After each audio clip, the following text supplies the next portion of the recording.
Hello, welcome to Stageworthy. I'm Phil Rickaby, the host and producer of this podcast.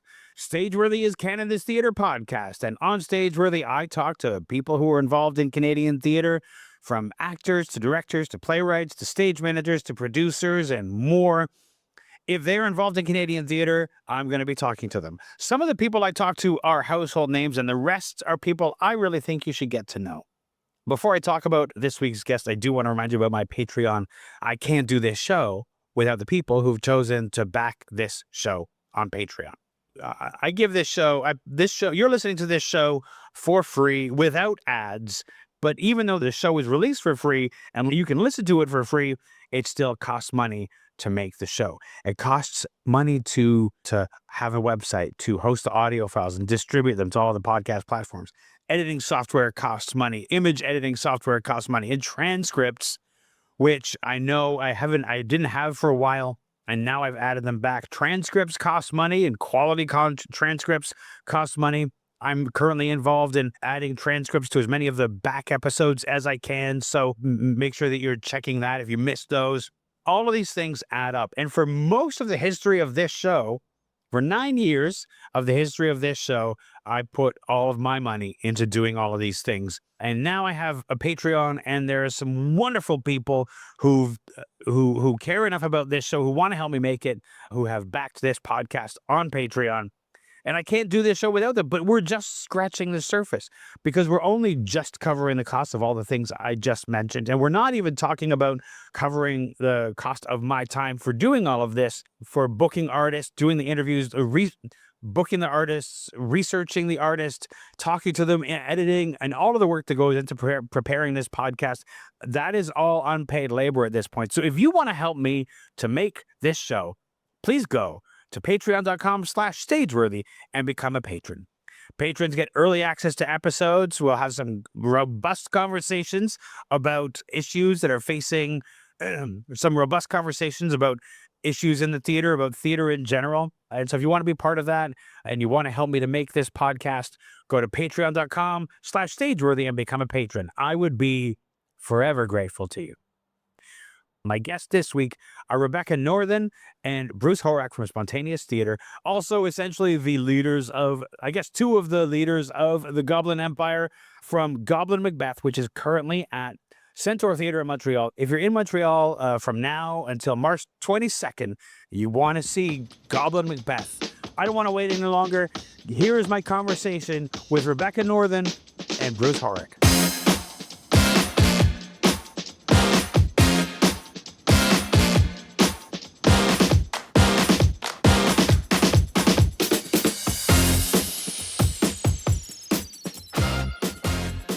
Rebecca, Bruce, thank you so much for coming on this program.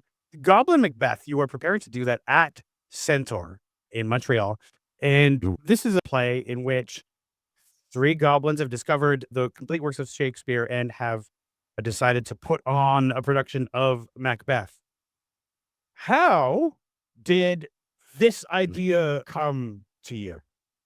I think it was about maybe 12 or 13 years ago. We were in Calgary working on a completely different show, a spontaneous theater show called Legend Has It, which is a fantasy adventure. And it's tough to do fantasy unless you have masks. And we had goblin characters in that show. So we had goblin. But at the time, all of our masks were sort of paper mache. Beautiful. Yeah, paper mache, hand painted. But one of the actors that we were working with at the time, this fantastic actor improviser from Edmonton named Mark Meir, who some people may know as the voice of Commander Shepard, said, listen, if you guys really are serious about doing mask stuff, you need to look at this company, Composite Effects, in the States. And Composite Effects makes these amazing Hollywood-grade, camera-ready, silicone character masks. Beautiful. They did all of the background White Walkers for Game of Thrones. These are very serious pieces of equipment. They're the most expensive things we've ever purchased, ever. And so we looked at this website and were blown away by the artistry of the artists at Composite Effects. And I had it on my phone and I turned to Bruce and I showed him a picture. I said, don't you think this mask wants to do Shakespeare? I said, absolutely. And that is where the idea came. It was literally like, saw the picture, said, don't you think that does Shakespeare? Bruce said, obviously, something like that. Yes. And then from that point, it probably took us another 9 years to be able to afford to buy 3 masks. And even then, we only were able to do it because we have a fantastic patron and super fan that stepped up and said, why don't I buy you those 3 masks? Yeah. And it was a lot of serendipity. Yes. That came, little pieces that came together. Oddly enough, like we kind of owe part of it to the pandemic. So thanks COVID-19. There was a company from Montreal that was scheduled to go and do a 2-person production of Macbeth in Calgary. They got sick. And so the Goblins kind of stepped up and did a replacement in very short order. And we got the masks off the rack and they flew those in very last minute. And we jammed this whole thing together. So it was very serendipitous moments that all came together to give birth to Goblin Macbeth. The whole universe conspired to have Goblin Macbeth come together. Because it was time. It was time. It was time. You know, why hadn't there been a Goblin Macbeth previous to that is a really important question to The fact that it has not happened is actually a disservice to the Goblin community. Yeah. It's true. The Goblin Goblin Empire, Empire. absolutely. Now that first production, how much had you been working? Like you made it sounds like you came in and had ideas, but how improvised was that first Calgary production? Should we tell the truth? About the We should tell you the truth. Yeah. Okay. I don't think we've ever actually shared the complete truth before.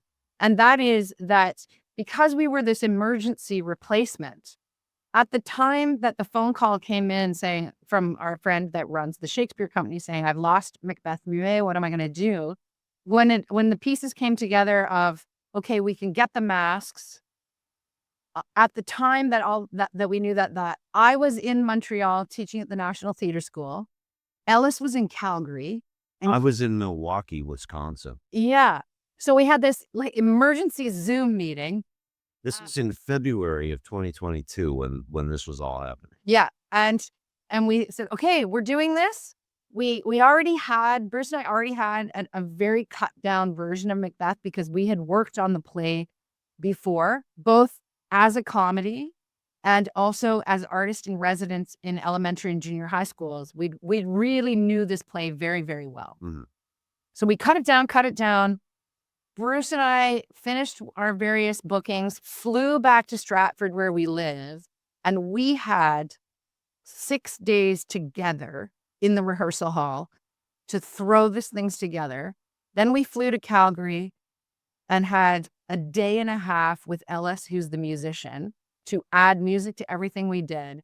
And then on the evening of the 8th day, and also it was that the very first public performance was also the first time that we managed to wear the masks from beginning to end. Because trying them in rehearsal, we kept like taking them off, like, this is so hot and uncomfortable. How can we do this?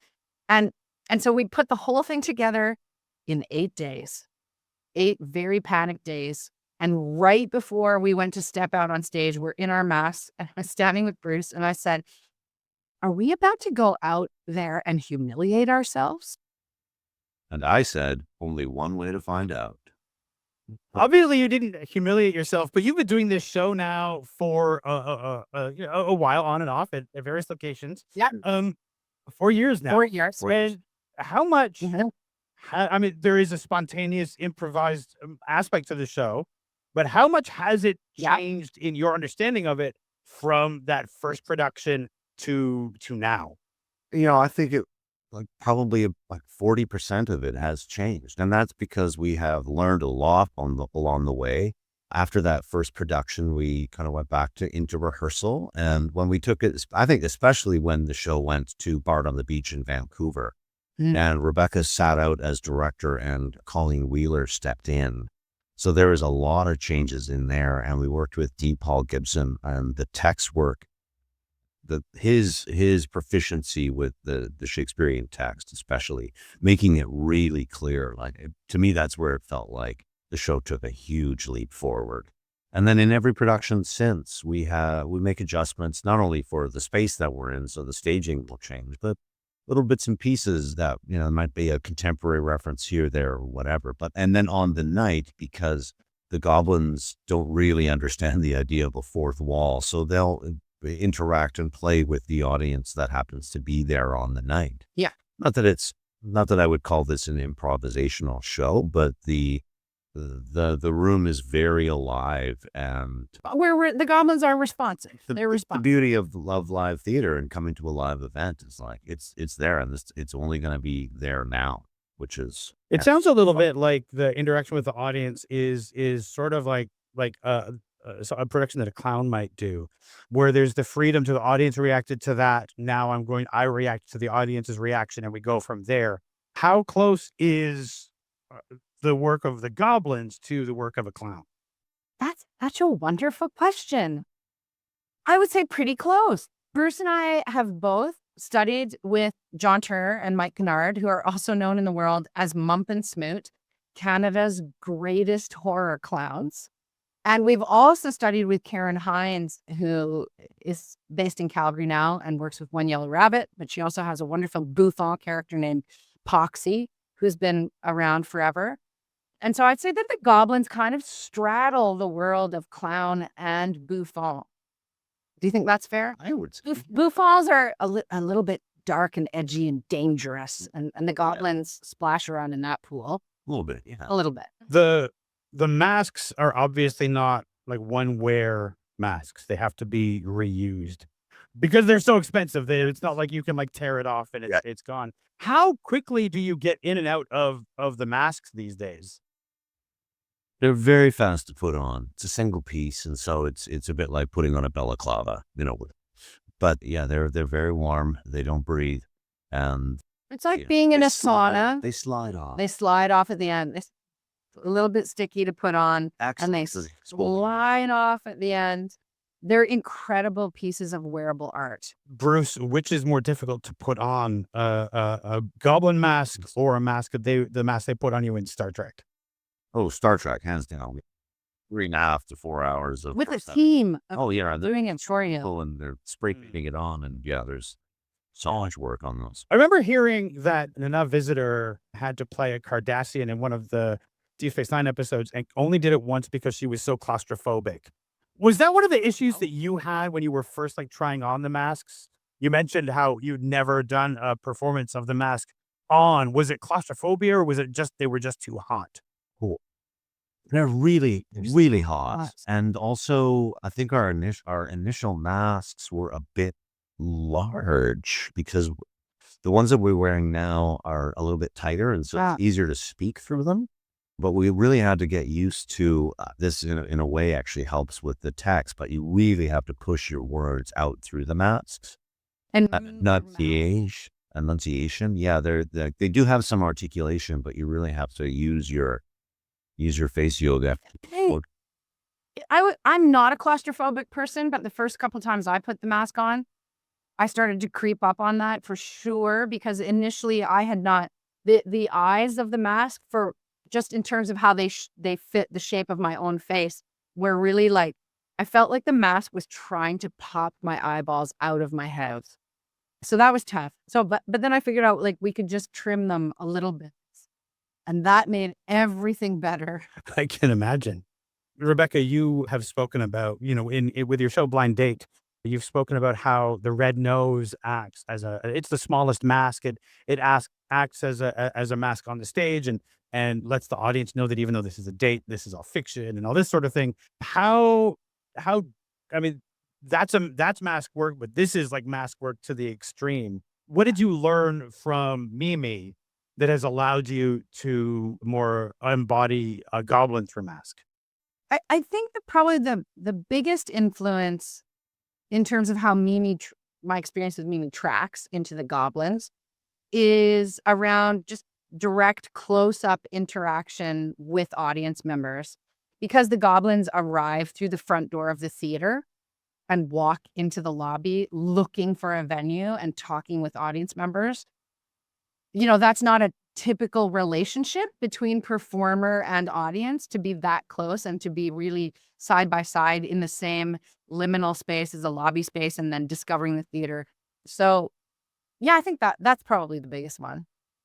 Bruce, you've worked with at least a little bit. You've worked with mask. What was your experience with mask like before you came to Goblin Macbeth?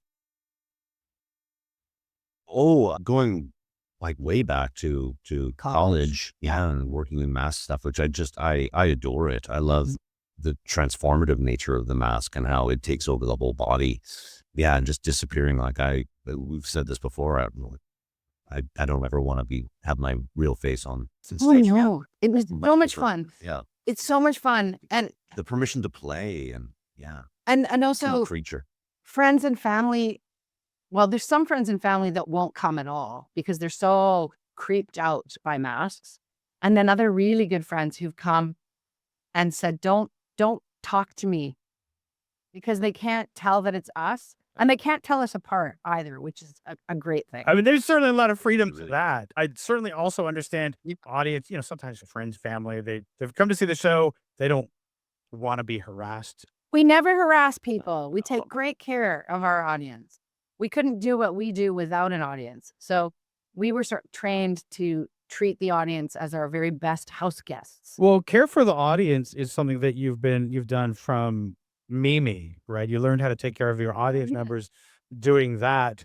The goblins have a darker bent than perhaps Mimi does on the surface.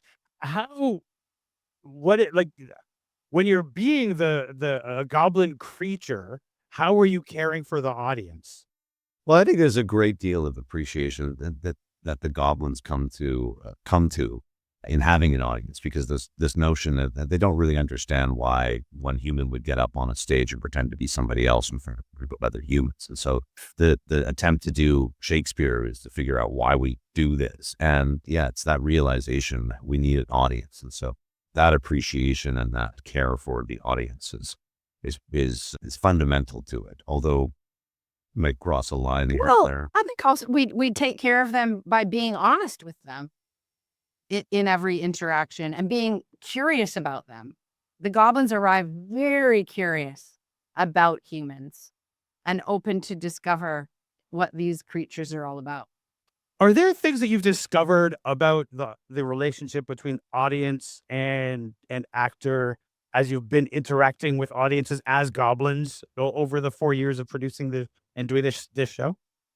Yeah, I think we have absolutely been witness to and felt a really strong desire from the audience, like that people arrive wanting to be seen by the goblins and they want to play. Is that a fair assessment? That Yeah. folks, you can feel they want to play with you. People will approach in the lobby and they want their pictures taken with us, or they ask permission, like, may I touch your ears?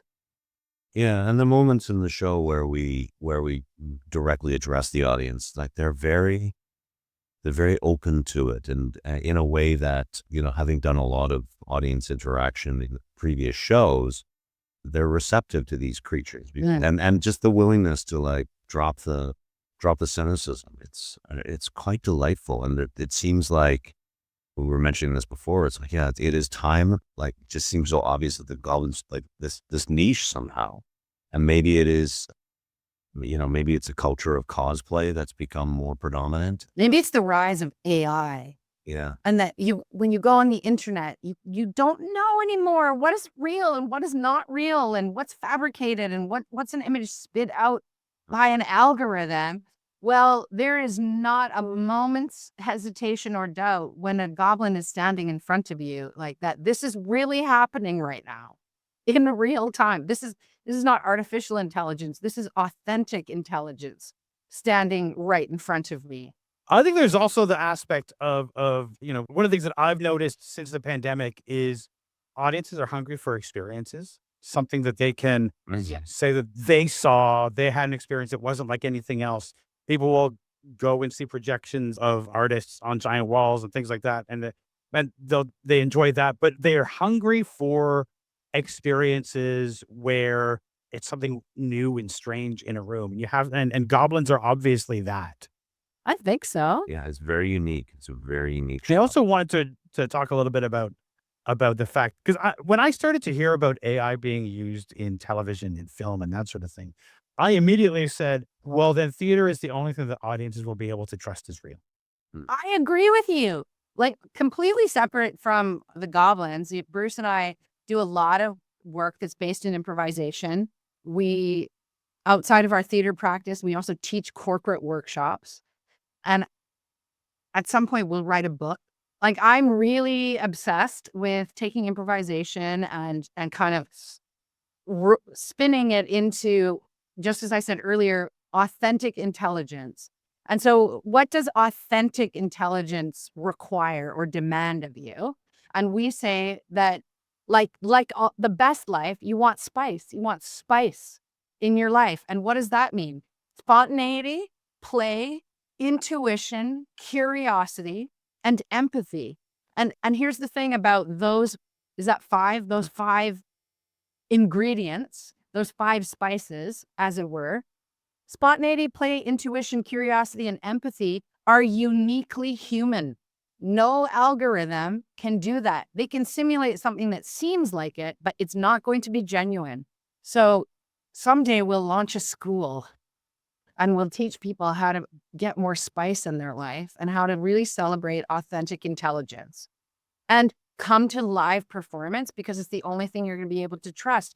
You want to sit in the front row where you can smell the actors, where spit lands on you, or where you can put your arm around that person or that character and have your picture taken with them as a memento at the end. The important thing is that we gather in spaces together and you hear strangers laugh at the same thing as you. Or you hear a room full of strangers gasp at the same thing as you. That is the thing that makes us feel less alone.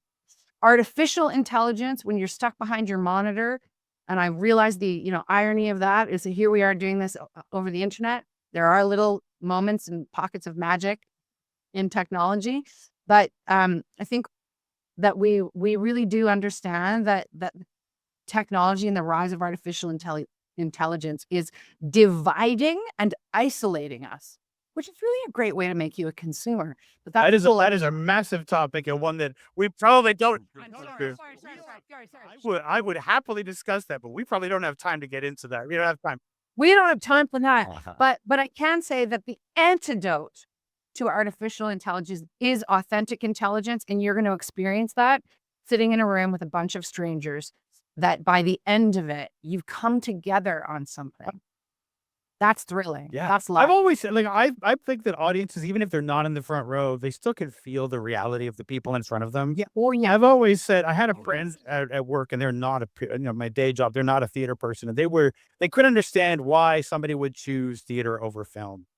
And I said, because let me give you an example. It's immediate.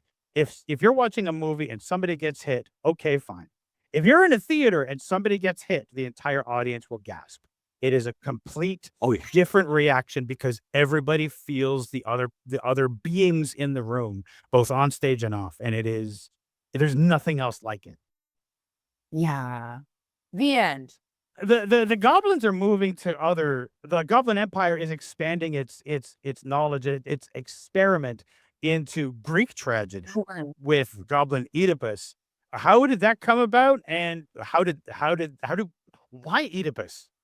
Well, you want again, I you always want want the real answer. This is an expose that we're doing here. So when we did the very first run of Goblin Macbeth in Calgary, at the end of the show, I don't want to give too much away, but at the end of the show, the goblins do say to the audience, like, maybe we should try theater again. And they throw out a couple of possible titles that they might want to attempt. And initially, I think we were doing it to find a way to end the show and then jokes and just like, what did people respond to? And we would try different titles every night. And then based on that, I got an email from a friend at One Yellow Rabbit, which is a great theater company in Calgary. And they do a winter festival every year called the High Performance Rodeo.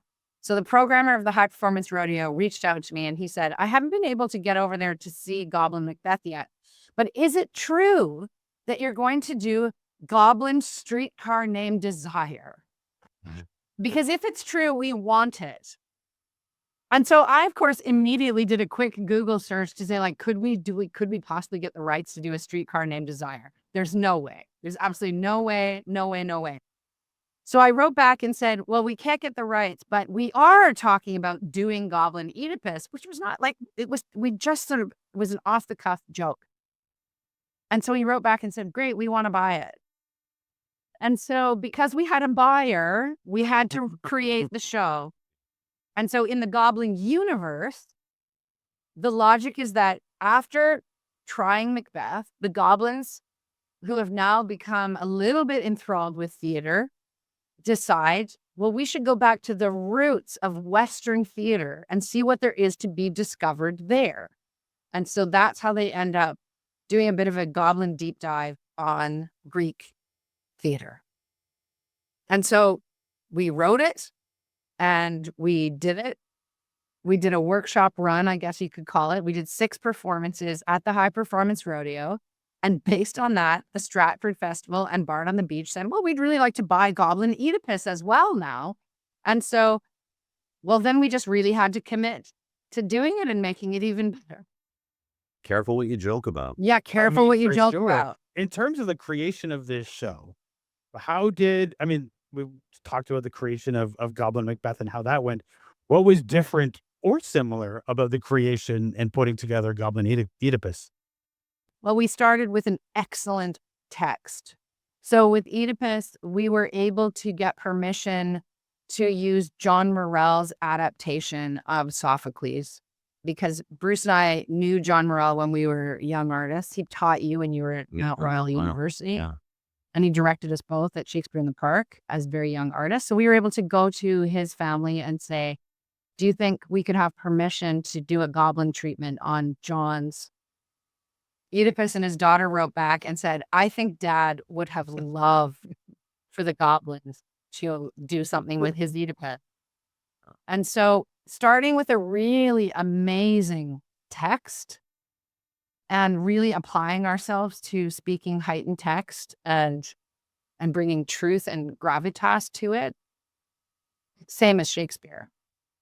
And then researching Greek theater and how they would have done it and why they would have done it. And, you know, the putting the context around it, but also just like the basic practices of having a chorus on stage and what that was about, and how can the goblins do that, and just the notion of these festivals and what theater was all about, why you would, really digging into all of that. It was a lot of fun. I mean, it got to utilize some of that theater history class that I took at Mount Royal College, and then just getting some scholars on board to talk about what elements of the Greeks can we throw into here. Sure, the goblins arrive at the theater very excited to do Greek theater because they know that it's a celebration of Dionysus, and they think, okay, well, we know that the best way to start Greek theater is with a public orgy, so let's get going, guys. That's how Oedipus starts. This is what you guys do, right? Yeah. Actually, I want to take a second because Bruce, I haven't had the opportunity to talk to you. I mentioned that I talked to Rebecca a few years ago, and we went into her history. And I want to talk about the Loose Moose Theater a little bit more, and Keith Johnstone, the late Keith Johnstone, a little bit. But I don't know your theater origin story, Bruce. How did you get into Do you have any training? theater?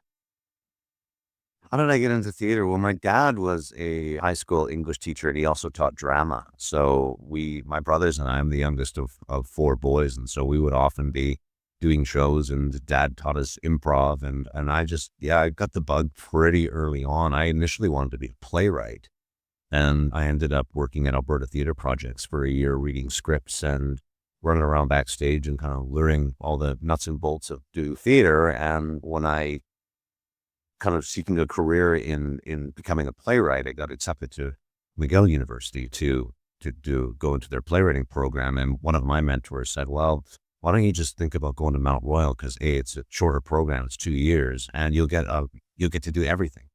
And this conservatory program. So I really got the acting bug pretty early on. And then they also had a feeder program into Shakespeare in the Park in Calgary, which was the summertime Shakespeare Festival, Which is where we met. which is where I met Rebecca. She was coming out of University of Calgary, and I was coming out of Mount Royal College, and we worked with John Morrell, who directed Romeo and Juliet that first year. And Rebecca, I think, did a couple of afternoons of improv classes, and I think I'd seen her up at Loose Moose Theater. And yeah, the next summer we got together and did Shakespeare in pubs, and she dragged me kicking and screaming up to Loose Moose Theater. Not kicking and screaming. And got the bug for improv as well. So got to work with Keith Johnstone there. And it was really at a time in Calgary where prior to that, people would graduate from Mount Royal or U of C and either move to Toronto or Vancouver. And there was this wave of artists that were staying in Calgary and starting their own theater companies. And that's where we formed the Upstart Crows, where we would do abbreviated, abridged productions of Shakespeare in pubs and on beaches or whatever it was. And yeah, that was kind of the beginning of a very long collaboration with Rebecca. We did a truncated version of Macbeth and Twelfth Night and Twelfth Night and Tempest. And yeah, so it's been a long road. And really, like, I can't think of how many shows we've created together. that we've, Yeah. and then also that other people have cast us in together. I have chemistry. The term spontaneous theater, I think, came out of probably, I guess, Blind Date, but it's now sort of like the name of of the theater company you're doing Goblin and Macbeth under. Yeah. What does spontaneous theater mean to each of you? Whoa. Structure and play. It is both our genre and our umbrella company name. Yeah, I can't say anything better than structure and play. I mean, it's rigor. It's the rigor of structure. It's the repeatability of structure.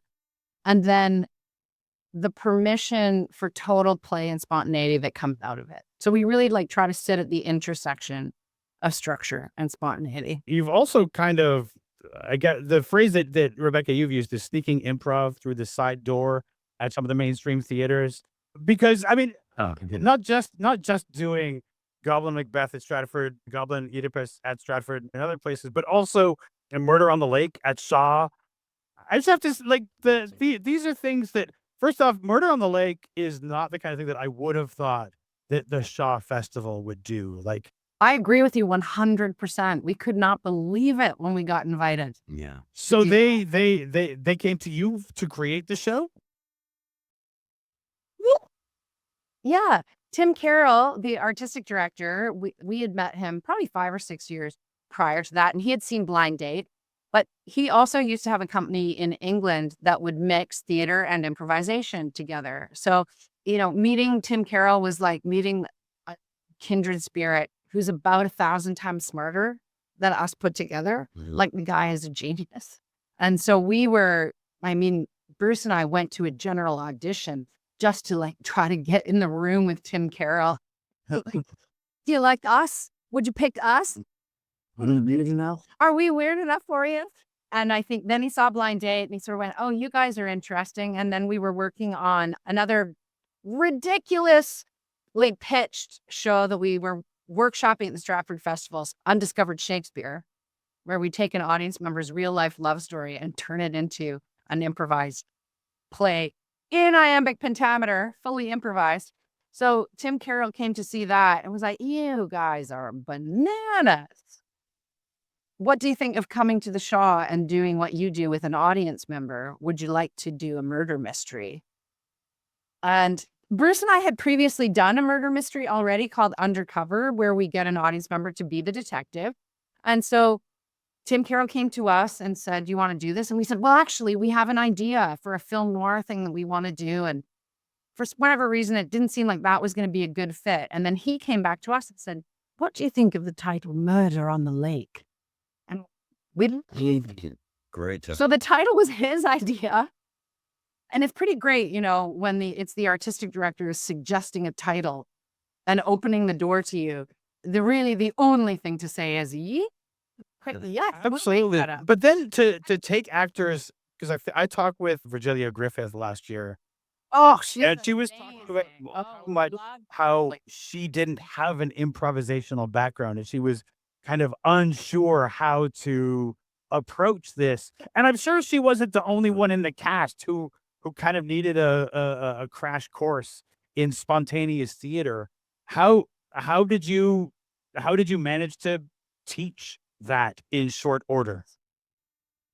Well, the great thing about the Shaw Festival Company under the direction of a Tim Carroll is he has been introducing and incorporating elements of improvisation since he took over.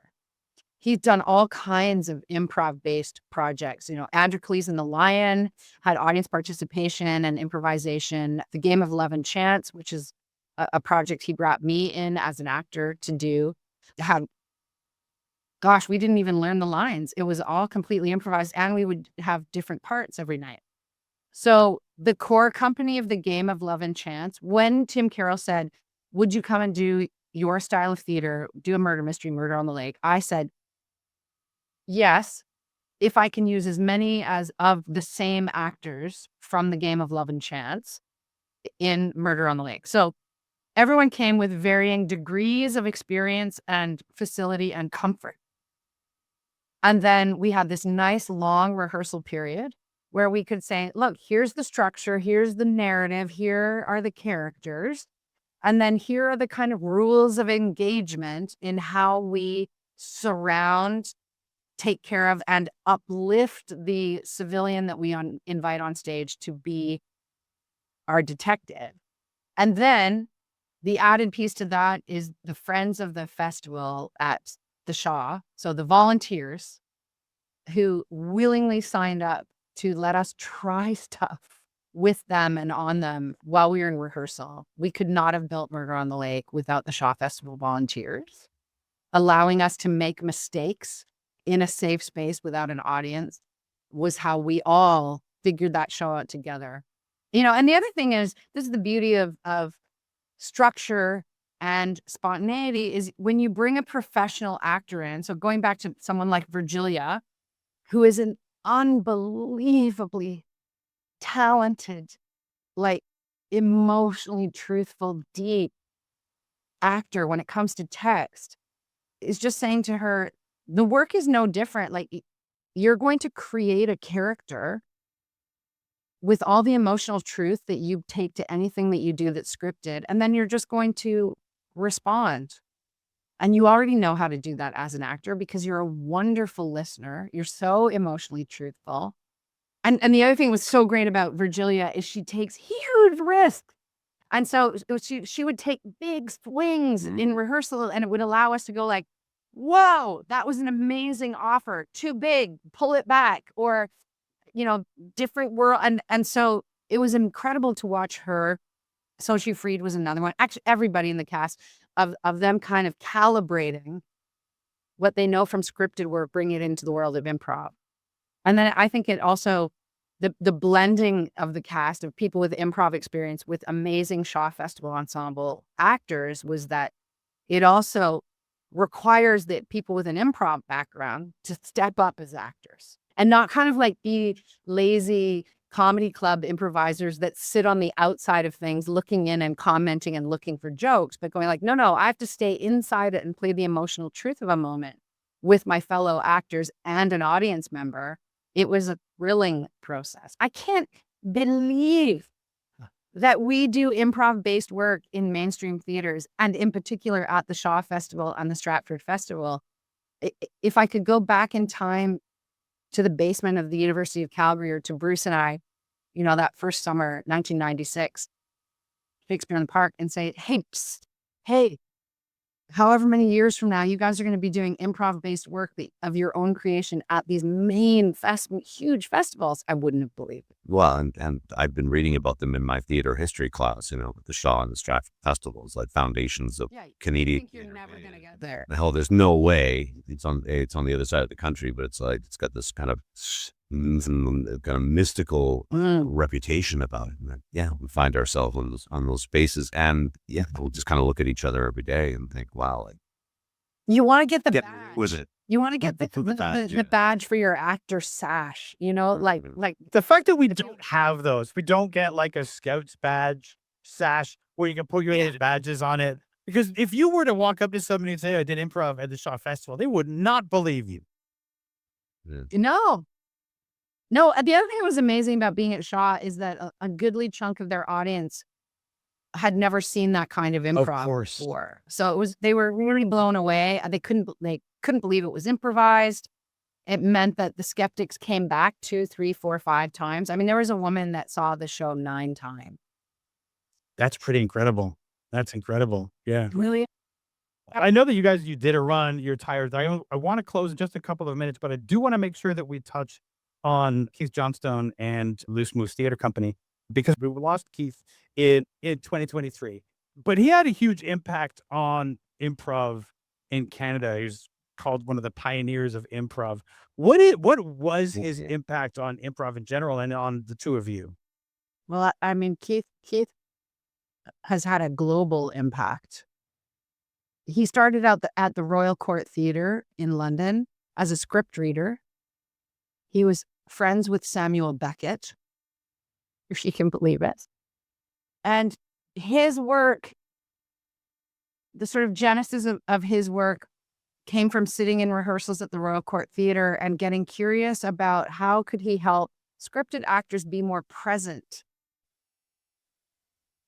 So unlike the branch of improvisation that around the same time was blossoming in the US, which turned into the Second City, which was very comedy based and using improvisation as a tool to create sketch theater, Keith was really looking for, what is the nugget of spontaneity? How do you infuse text work with spontaneity? What can I do with that? So he had started by running sort of public classes on dark nights on the sets of other theaters. It was the only way that he had to call his performances public classes because it was the only way to get his work around the censor in England.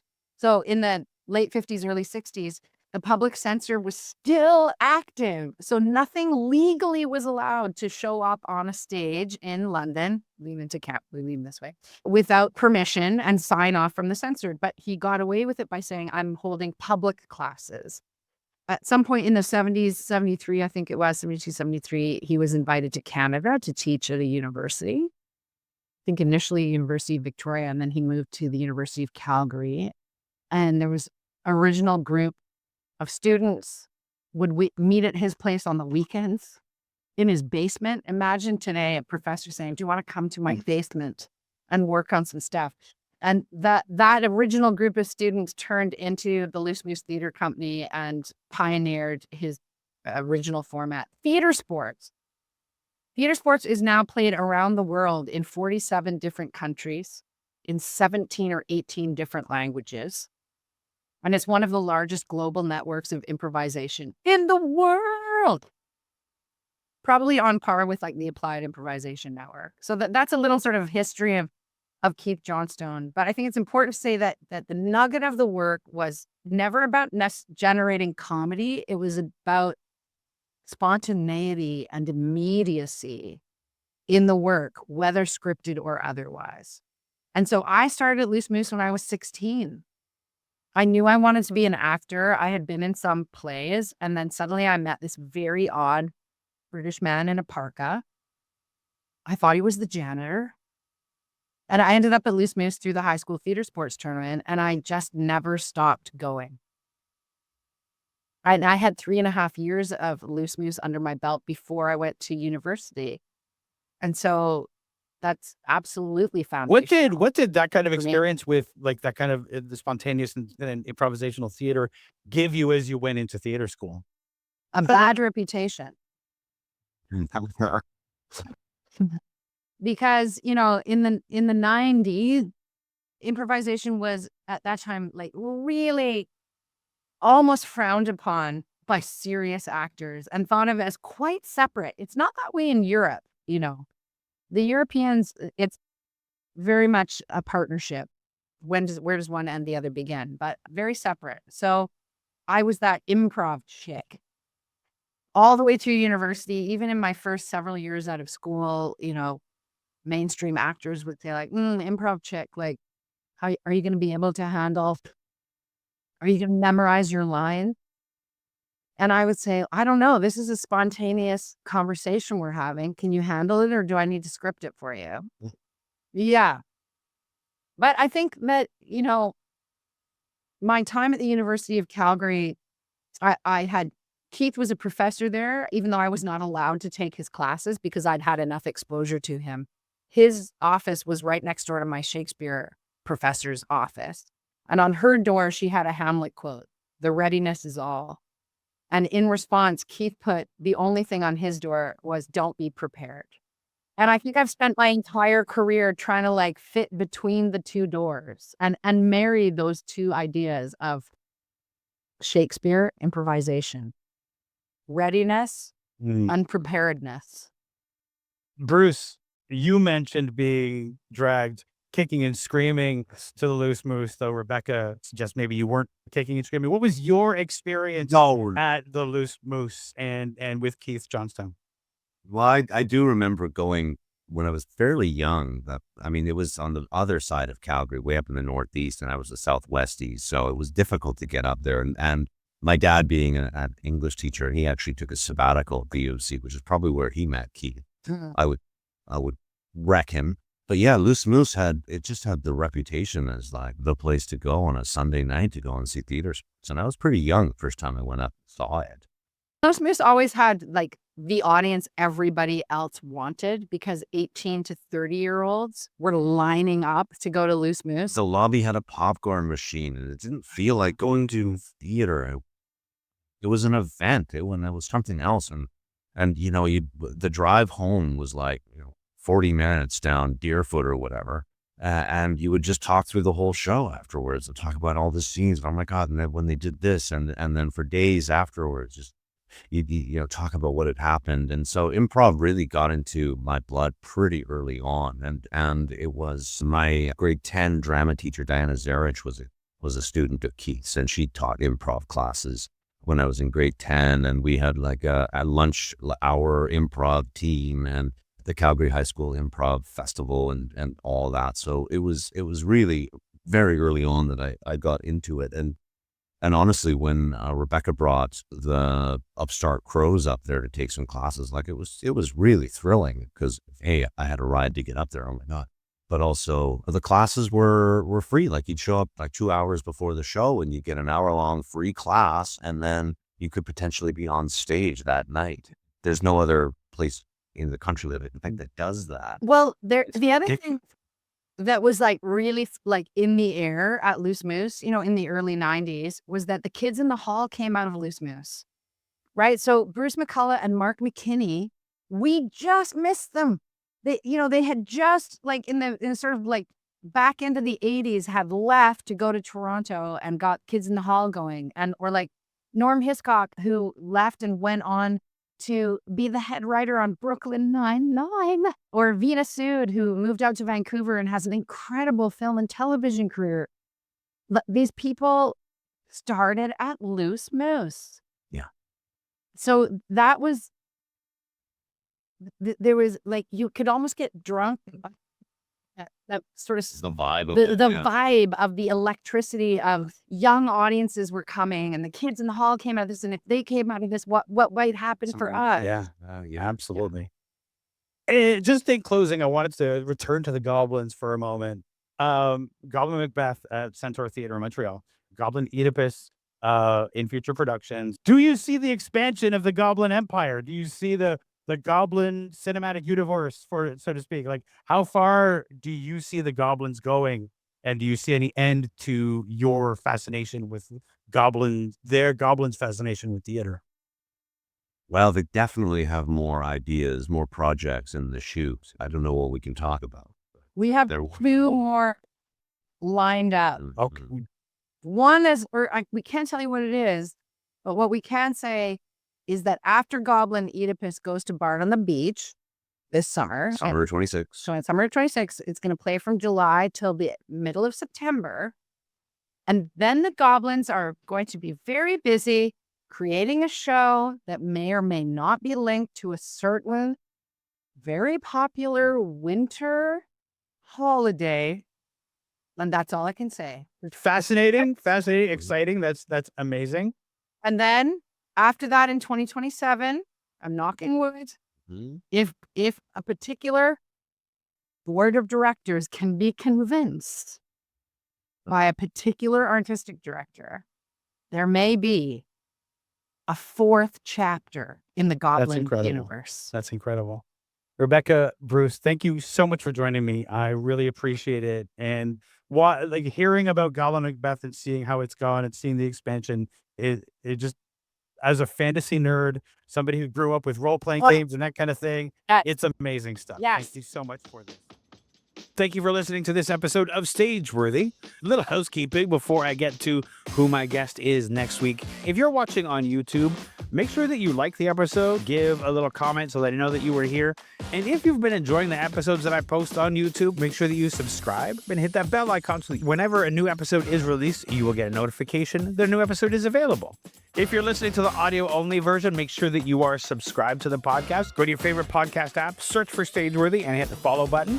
That way, whenever a new episode comes out, it will download directly to your device. You won't have to do anything.